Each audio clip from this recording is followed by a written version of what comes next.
Today I'm walking through DaVinci Resolve project settings. It's not the most exciting topic, but if you're just getting started, wondering why you're running into some issues, or you just want to follow along for future projects, this is a great resource to have and hopefully set you up for success in the future. So the current version of DaVinci Resolve at the time of making this video is 20.3.1. Open up DaVinci Resolve and let's get started. Once the new project is open, click on this wheel icon in the bottom right corner, and this will open up your project settings. I'm going to quickly go through the tabs here, so if you want to pause at any point and just see kind of what I have checked or unchecked, you can do that. Follow at your own pace, whatever works best for you. To start off, we're in the Master Settings tab. Depending on the project, we will pick the timeline resolution that makes the most sense.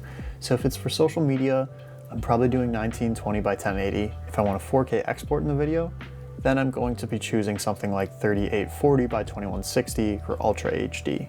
If we were doing a vertical video, we would just check this and see it swaps it right there, but we'll leave this regular horizontal orientation for now. Keep the pixel aspect ratio square, frame rate 23.976. This is pretty standard. This is what I like to use for everything, or most everything, and we can talk about frame rate in a whole other video. This is all pretty standard. Check monitor scaling to bilinear. Working folders, this is just if you want to know specifically where you're setting all your folders or your cache media, like in this tab up above, like your cache settings. And it's something that once it's kind of set to whatever location you need, you can just kind of leave it there. If your cache ever comes too full though, this is a good place to go check, make sure you know where the cache is so that you can either clear it or find a new location.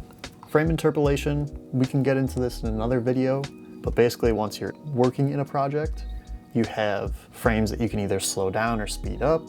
And if you want to retime that as nearest frame blend or optical flow, you can adjust the settings to kind of get closer to what you're looking for.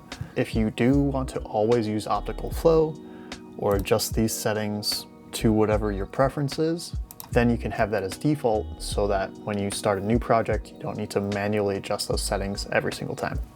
Blackmagic Cloud, nothing too crazy about here. Image scaling, the big thing here is just make sure scale entire image to fit.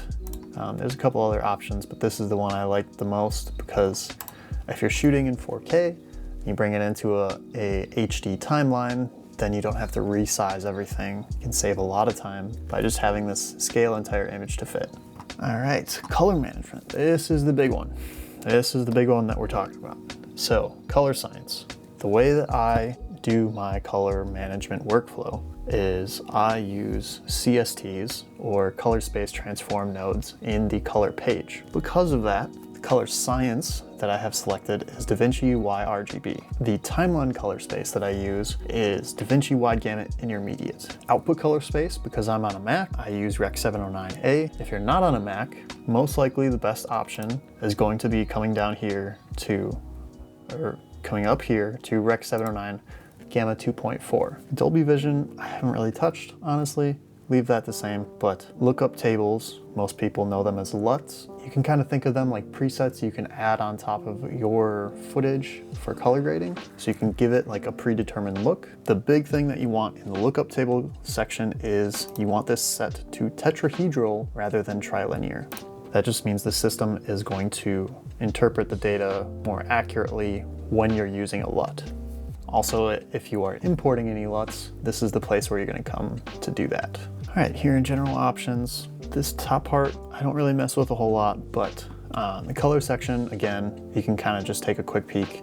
I really only have two boxes checked. I believe the default will have use S-curve for contrast. I like to leave that unchecked. I like to handle the contrast myself. Another personal choice is I like to set luminance mixer defaults to 0. That way, heavier saturation colors like orange, red, they won't be so blown out in my project settings. This, I haven't changed any of these settings. For dynamics, profile, or versions. Camera raw, again, because I use color space transform, this is not an area that I really adjust in my settings. Video capture and playback, this you can kind of just briefly look at what I have checked or unchecked. There's not a whole lot that I adjust here. These last few tabs I really don't do a lot with, but if you notice you're doing a lot with subtitles, you can adjust that to your preference here.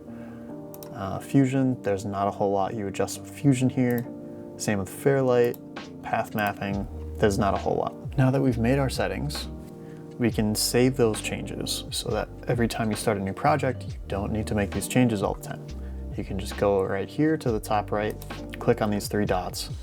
First thing you're gonna do is save current settings as a preset. You can name it whatever, I've already done this, but once you click OK, it will pop up in your list of settings here.